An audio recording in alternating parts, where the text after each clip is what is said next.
All right, so I decided to make a video just to respond to a few comments that I figured would be way too lengthy to type out in the comment section. And I've only done this once before where I actually read some of people's comments. I'm not going to dedicate like a 40-minute video as I did the other one.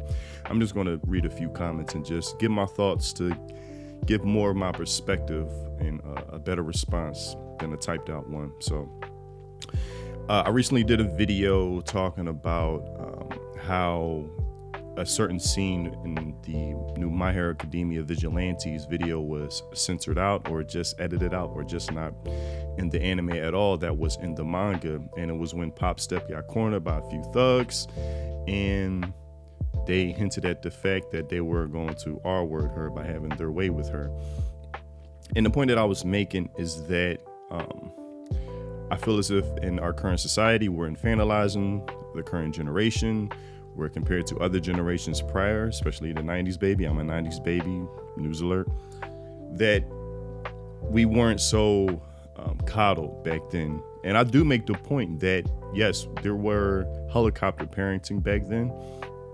And I think, as I referenced in the video, Bill Maher made a good reference to today's society where there's this like bulldozer parent where they're trying to clear out any obstacles and where the where current generations have no difficulty at all. A good example is where I work at a customer. I was having a conversation with her and she talked about how, here's a good example. Okay, let me read this comment first and I'm gonna give many examples to flesh out this idea more rather than kind of debate this out in the video format. So one user responded saying, "I'm not sure I fully agree with the message here. Folks have been censoring content, toning it down, saying kids can't handle it forever. Even in your time, that was normal. It's exactly the same now. There is still a lot of content that releases that's graphic, brutal, and so on. I don't want to be rude, but this whole video sounds like the whole ooh back in my day shtick that I heard over and over." Okay, fair point. And I do say this in my video. Yes, in my era, there was helicopter parenting, and that's why I highly thank my dad for not being that type of parent and really kind of trusting that I would handle certain themes by watching movies with me like A Bronx Tale, Crimson Tide with Denzel Washington, Bronx Tale with Robert De Niro, Forrest Gump, Tom Hanks. And it was, I really am going to cherish those moments with my father watching those movies. Those are the type of memories that's going to stick with me to this day. And yes, in any era, there was always this push to censor or not have things be so risque and graphic, depending on the generation. It was relative. Back in the day, Elvis was being censored on certain media outlets for moving his hips a certain way, as I said in one of my recent videos. But the thing is about the current generation, they have been so infantilized so much. I'm referring to Gen Z and I don't know where Gen Alpha starts, but it's gotten to a point where they are censoring themselves because there is this it's like a generation of people walking on eggshells, scared to offend anybody. And so the example I was about to say is at my job, I was having a conversation with one of my customers, and she's a mother of, I think, 2 kids. And she talks about how they're about to go into college and they have no desire to get a car or get a license. And I was like, oh, really? Wow. I was like, why is that? And then she said, because they're scared of driving. They're scared of getting into an accident. They're just scared. I was like, really? I was like, wow, growing up, we couldn't wait to get our license. I remember going to the DMV, like, this shows you how, like I was so, like, I skimmed through the book that you're supposed to learn all the traffic signs, all the rules and everything. And I remember I failed like 4 times because I kept going back each day to take the test over and over so I can get used to the answers. And I remember even the girl working at the front desk, she was like, you gonna pass today? I was like, hey, let's see. And like, we were anxious, like we were excited and in a rush to get our license so we can have some type of autonomy where we're not like beholden to somebody giving us a ride. And I remember I went to and when I passed finally the written test, I went to the driver's test with my dad. My dad took me and I passed like that. I passed, first try, my dad taught me how to, drive basically. And so I was like, and I told her like, wow, they're really scared of they're scared of driving. And she was like, yeah, I take them everywhere. Whenever they need a ride, I'm glad, to take them everywhere. I was like, huh. And I gave her that example, and she said, yeah, she was like worried. And then I actually referenced the same reference I did in that video with the social psychologist, I think, guy. His name is Jonathan Haidt. He has a book called The Coddling of America, How Good Intentions Are Setting Up a Generation for Failure. And I was referencing, I was like, that really speaks to that guy's point where he says the current generation, they're not going out as much. They're very socially anxious. They're like, and he gave clear examples of like people like, self-cutting themselves, shit like that. They're on medication all the time to temper their anxiety or whatever. And it just surprised me, like, wow. So that's a clear-cut example of what I mean about growing up in the 90s, being a 90s baby, millennial, and compared to current generations. Like, wow, they're scared of getting their license. Like, we were in a rush to get our license. And another example, so that's a good point where I'm saying, like, yes, there was always people trying to censor content, but that's a good example of like, we were in a rush to be autonomous and not have, constant, or not be weighed down by, people trying to censor content. Like, yes, like even in the 90s, Eminem was being censored, but there was all Nirvana, like Kurt Cobain, like there was always this teaming up of like the adolescents and young adults with like other people, like musicians, actors. Like we were all against the establishment, right? Like, oh man, they trying to censor our contents, man. F that, man. We're gonna forget the parental advisory where nowadays I see people, the current generations within the adolescent group, like they're censoring themselves rather than pushing back against the censoring because, I don't know, the soccer moms or whatever, or establishment people in Congress might find it too offensive that the kids of the youth of today are are being brainwashed into liking certain content. Like, it used to be cool pushing back against that establishment way of thinking, where now the kids are in adolescence and young adults are censoring themselves. And I think even me saying it, like, we say kids when like it's somebody in college, like we need to stop doing that. We need to say young adults, or in high school, like you're an adolescent now. You're not 8 years old or 9 years old anymore. You're going through that maturation process. And even I think that's why people are being constantly infantilized today. Here's a good example. I remember back in 2015, I think it was, at Harvard, it was a big outrage on campus because the students were getting offended by Halloween costumes.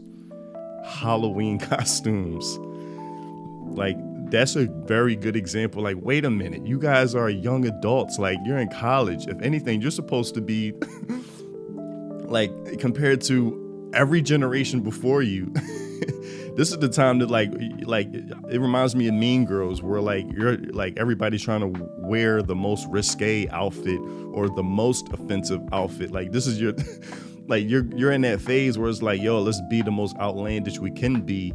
And yet there was this outrage amongst the students, not even amongst the administration. Like, they were you would expect something like that from the administration to like, hey, you can't wear that, that's offensive. What's that movie with what's it, Dirty Dancing? I forgot the name of that actor from A Few Good Men. But in Dirty Dancing, like you're supposed to be like Dirty Dancing. I would think that was the 80s, I think, where like you got this cool kid. I think he's new to a school, and then like all the principals are like scared he's going to corrupt the kids and the students in the class. Like, you expect that type of pushback from the administration, the principals, whatever, the teacher, the staff. Not the kids themselves, where the administration was like, wait a minute, you guys we just are trying to allow you to have fun. And the students are like outraged themselves, saying, hey, these other students are wearing offensive costumes and, that shouldn't be allowed. And I was like, wow, like this is a new generation. Like, that is so foreign to me growing up, or even generations growing up before. Like, I just remember growing up, we were trying to wear the most outrageous or outlandish costumes. to see like who can stand out the most. Like, and it was all just part of being fun. You're in that phase where you're kind of just like not necessarily rebelling, but you're in that carefree college phase, right? So that's another example. Like, wow, like we're talking about Halloween costumes. Like, that's true first world problems. Like, that's how comfortable we have become as a society, where Halloween costumes is considered offensive now, right? So that's a good example of when I mean that the infantilization or the constant coddling, where people can't even handle Halloween costumes of today. That's a good example of my point of what I was trying to make in that video. Like I said, first world problem. It's not even first world problems, because this happened at a Harvard campus, right? So me living in America, like, yes, it's a first world country, but I'm like not in that elite class of an Ivy League college. Like, you're not even first world. You're in the top 0.0001%, not of the country, but of the world. So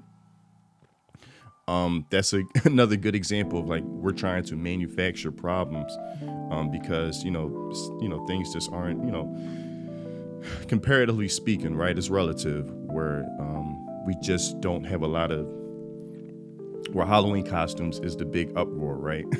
I remember Kevin Hart, I think he's Gen X. I remember hearing an interview where he was, it was one of his kids' birthday, I think his son's birthday, and they were at their house playing cowboys and Indians. And he got there and all the moms were like, well, nowadays that's offensive and everything. And that was kind of like a shock to him. Like, wait, these are just kids, let them have fun. And then he said in the interview, like, his wife and all the other moms were, I guess, acting out that stereotypical soccer mom attitude. That's offensive. You can't do that.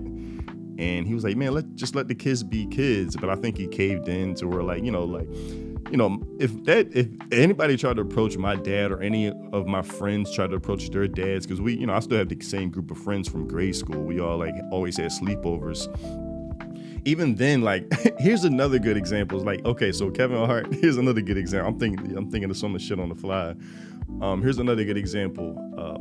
Before I get to that. So yeah, Kevin Hart, I think he caved in. I can't remember the interview, what he did, but that's another infantilization. Just let boys be boys. Let them play cowboys and Indians. Like, this shit isn't even entering their brain. They're just, play fighting and play shooting. Like, let them be kids. And I remember it was one of our first sleepovers. It was at my friend's house. And we went to, God, I love the 90s. It was my friend, so it was at sleepover. It was probably like 10 of us. It was, all guys. It was like 5th grade, I think we were in. And we went to Blockbuster, way back. And his mom took us to Blockbuster, right? And we rented Van Wilder, that early Ryan Reynolds movie where he was in college. Like, those old MTV American Pie road trip type movies, like those college movies. And we're boys, right? Like, growing up. So we rented Van Wilder. I didn't know anything about it, and then they also rented The Exorcist from the 70s, I think. And then we went back to his house. We put it on, and his mom is like putting it on for us with the DVD.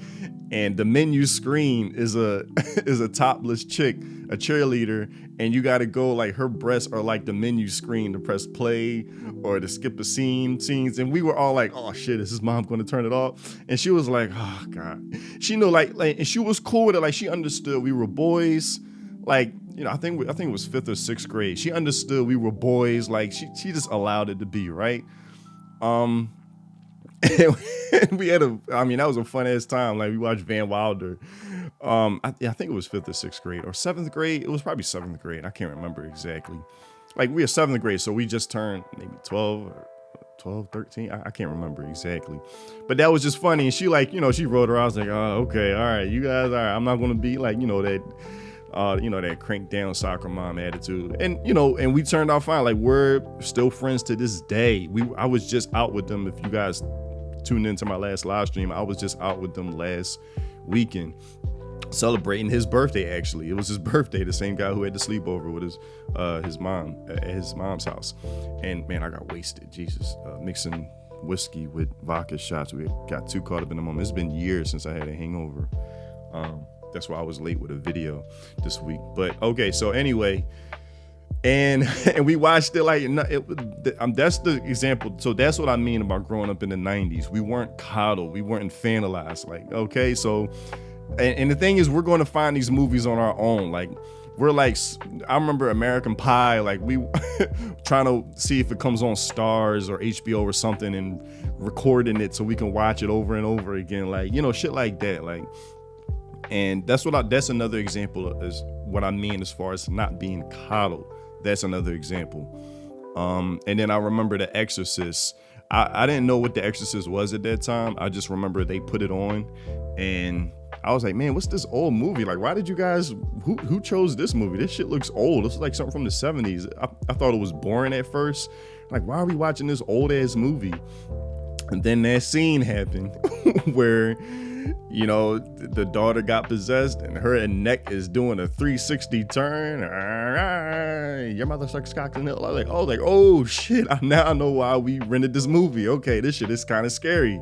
And I remember that shit was scary, but it was like fun scary. Let's see who can like tune in the whole time without turning their head away. Like, that's another example as far as growing up in the 90s and not being coddled, not being infantilized. Like we were just boys trying to be the most, like trying to seek out and search out the most edgy shit we could find.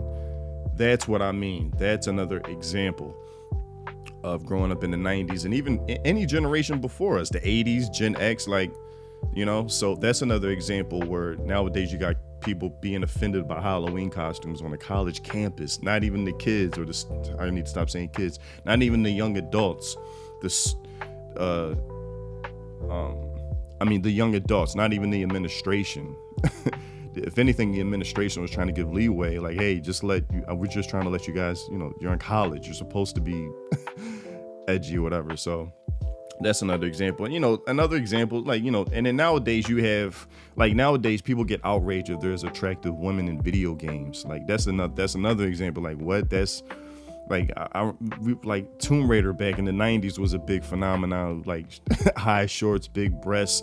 You got just badass chick raiding tombs and shooting guns up. Like Resident Evil. Now Resident Evil is offensive, or if it takes place in a certain region, if the certain demographic is zombies, that's considered offensive. Like, that's what I'm talking about. The social conditioning, of manufacturing of offense within the current generations. That's the point I'm trying to make, where attractive women in video games, people are causing uproar, and like I said, it's the current generation doing it to themselves. This is something you expect like people in Congress to try to put limits on and censor.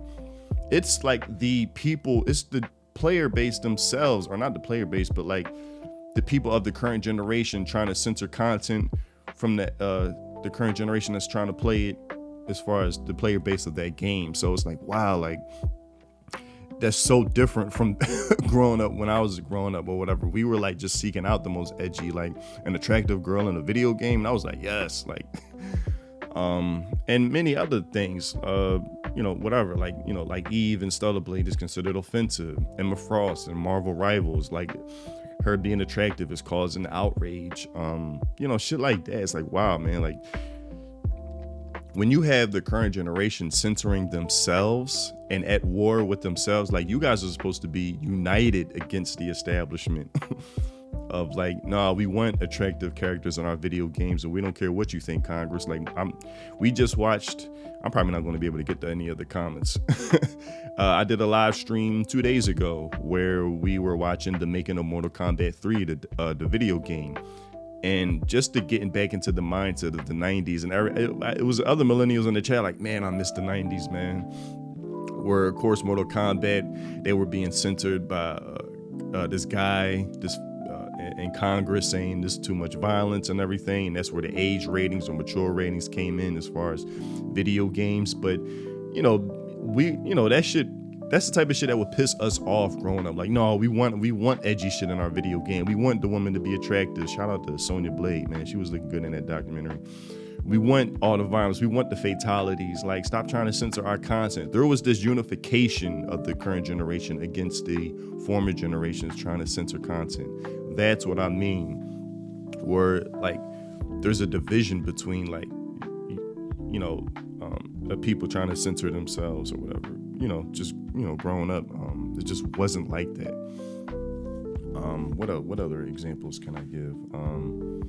Like people like Nirvana. Like nowadays, like even the musicians or the rappers or the singers, like growing up with Nirvana, Kurt Cobain was like a rebel or whatever, and you had James Dean of I don't know what era, whatever era he was in.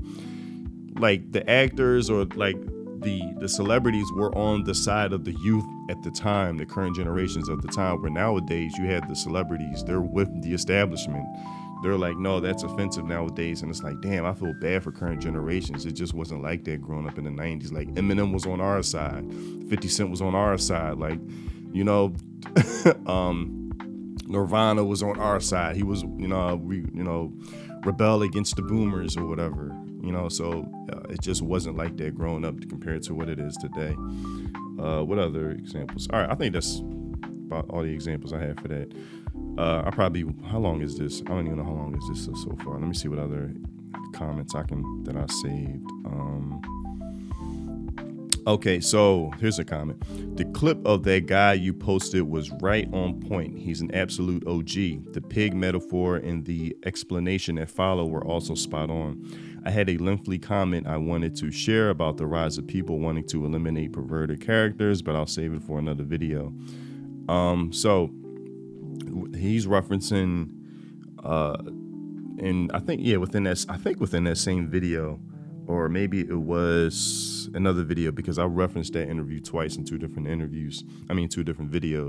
John O'Donnell, we watched that on live stream again, where this guy was hugely responsible for bringing anime to America, the West, and he talked about how like fan service was a big part of anime, and the violence that's built into anime, and he was making the point that only in America was there this concept that cartoons can only be for kids, and it wasn't like that in any places in the world. Like he references Spain, France, Italy, whatever, and he referenced Japan, and this guy, like, so nowadays, I'll talk about this in the video as well. Nowadays, like,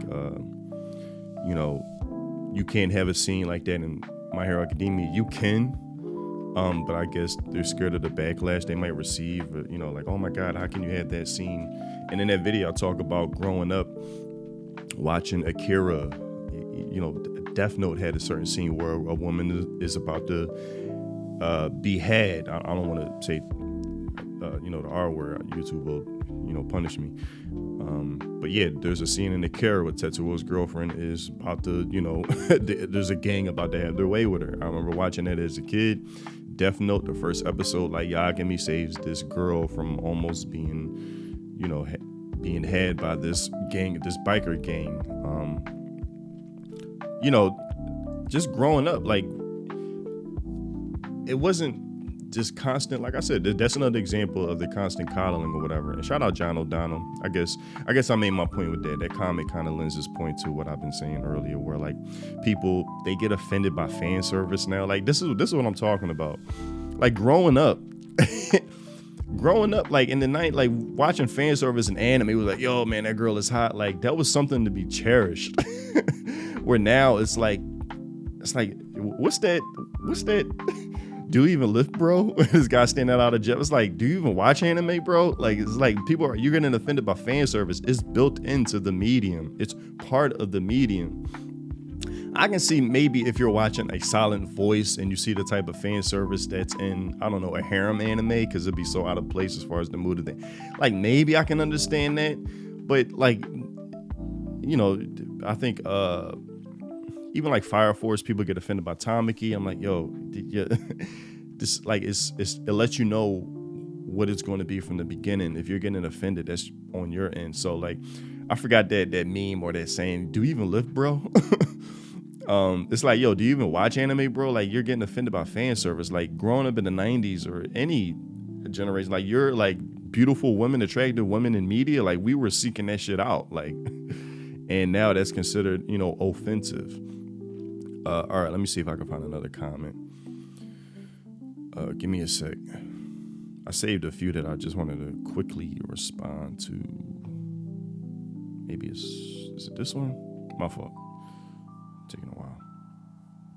Happens.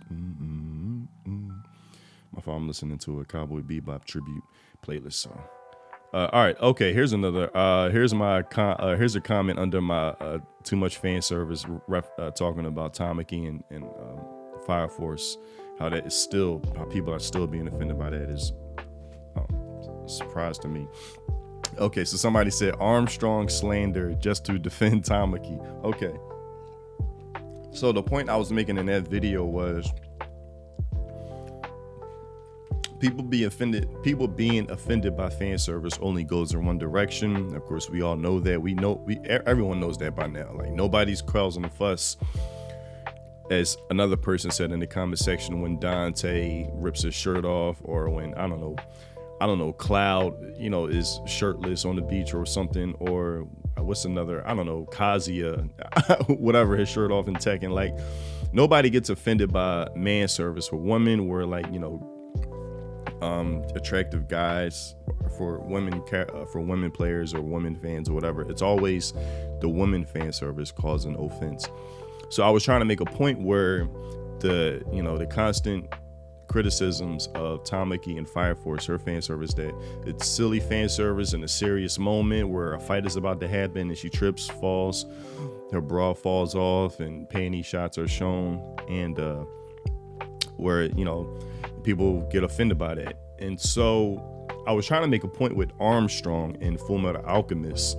It's a comic relief, it's comedic and a gag that every time he gets into a serious fight, it's a serious scene, he always is so quick to take or rip his shirt off to flex his muscles in a scene.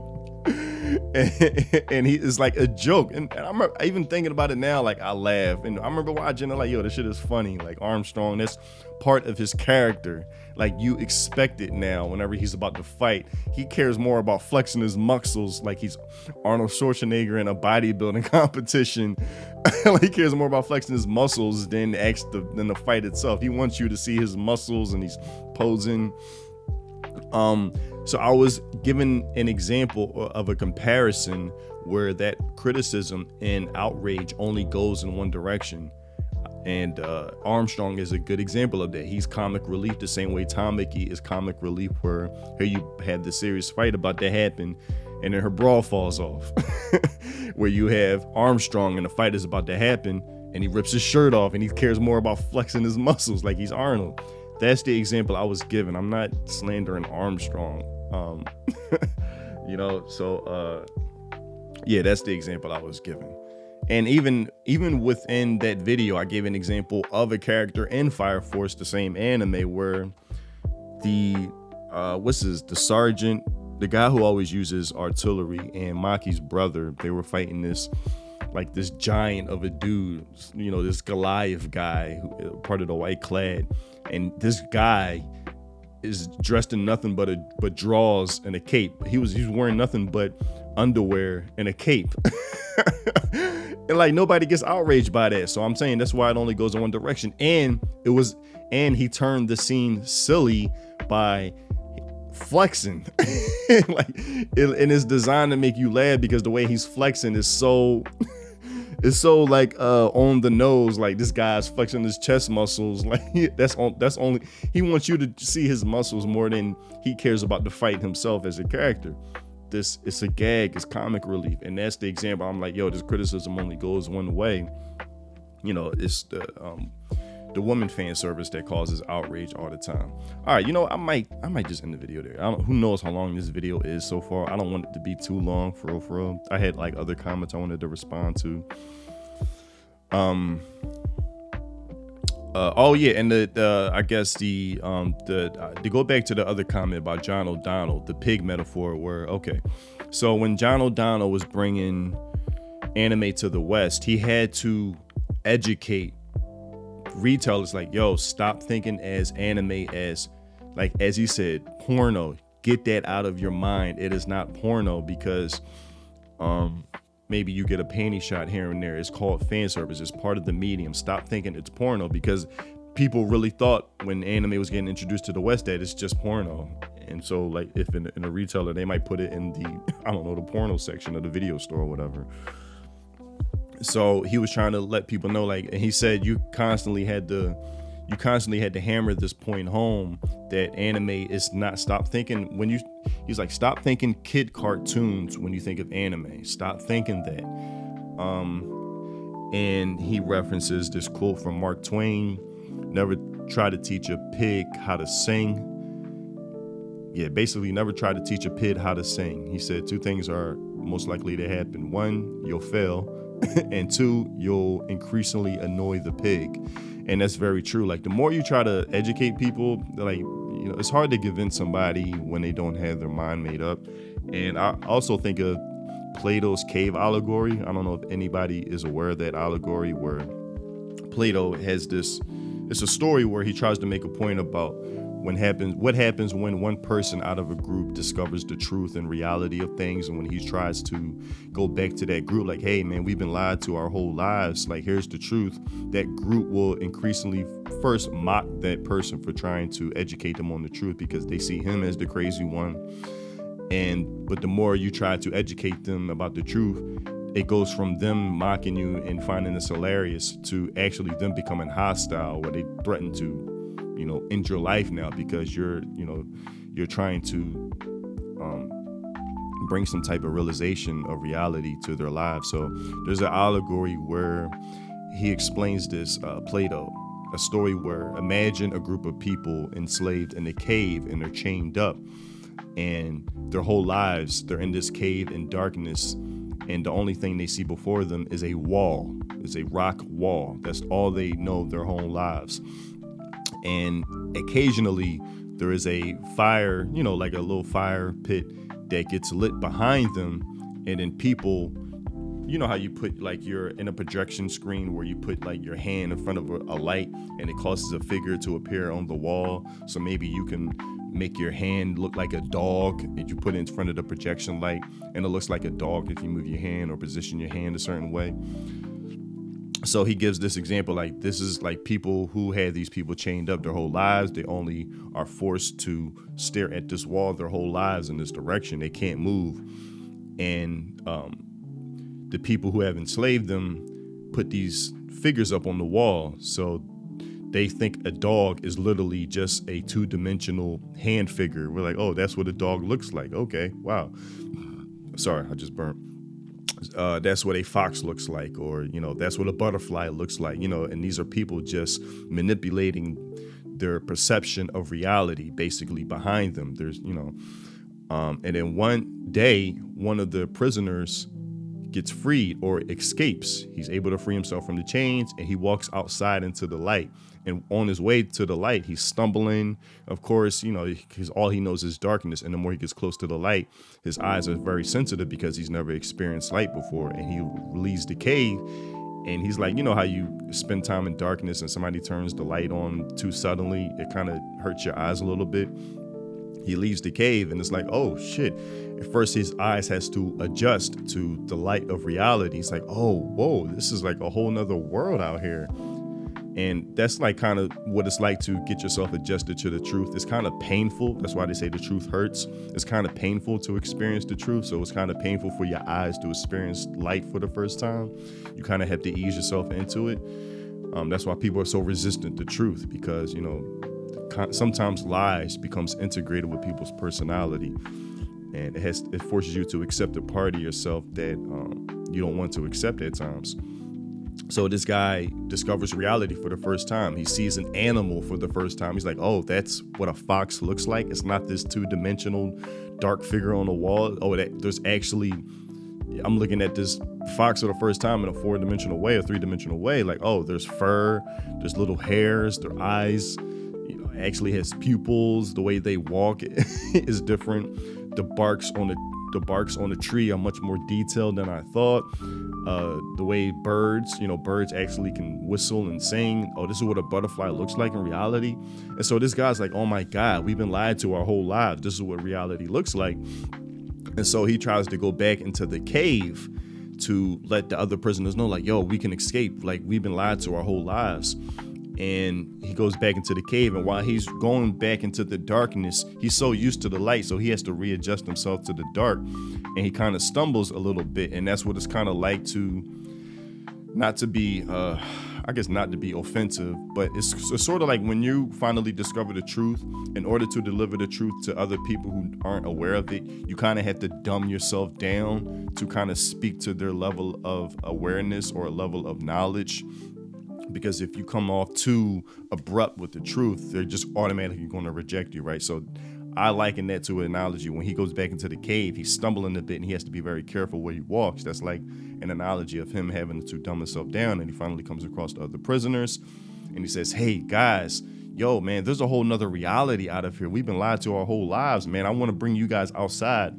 And at first they laugh at him like, yo, what are you talking about? Like, this is our reality here. What are you talking about? You're just some crazy whack job conspiracy theorist, like all the, I'm liking it to like what people say nowadays. Man, you're being paranoid. What are you talking about, liar? He's like, no, man, guys, no, I'm telling you, there's a whole world out here. There's, we thought this was a dog on the front of the wall. No, man, there's a dog outside, literally that sounds like barking or whatever, or fox that's hunting down a rabbit or whatever.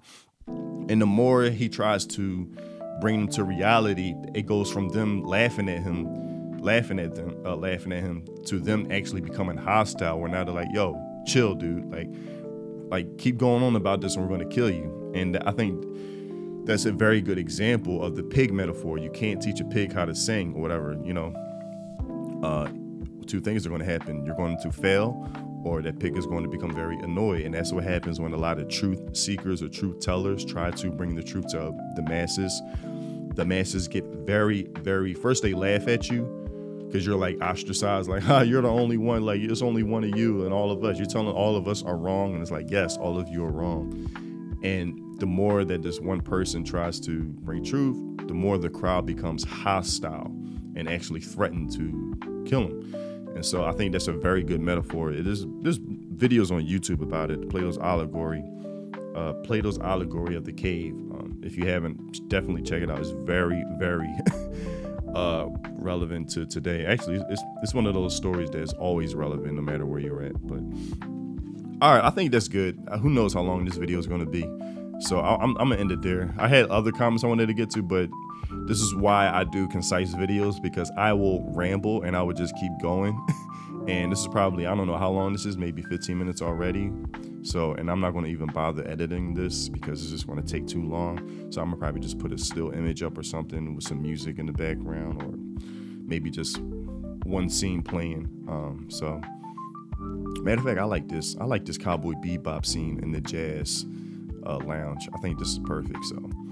So that's probably what I'm gonna use. So yeah, that's all I have for this video. I might do more of these because there are comments I would like to respond to, but I think they deserve a video where I flesh out the ideas or the responses more. So I might do more of these, but that's all I have for this video. As I say, tell me what you think in the comment section below. And if you haven't already, check out my music on Spotify, YouTube, whatever. If you love those Samurai Champloo, lo-fi, mellow boom bap vibes, I think you would highly enjoy it. Consider it background music for your life or the soundtrack to your lives. So yeah. All right, see you in the next video. Free think. Peace.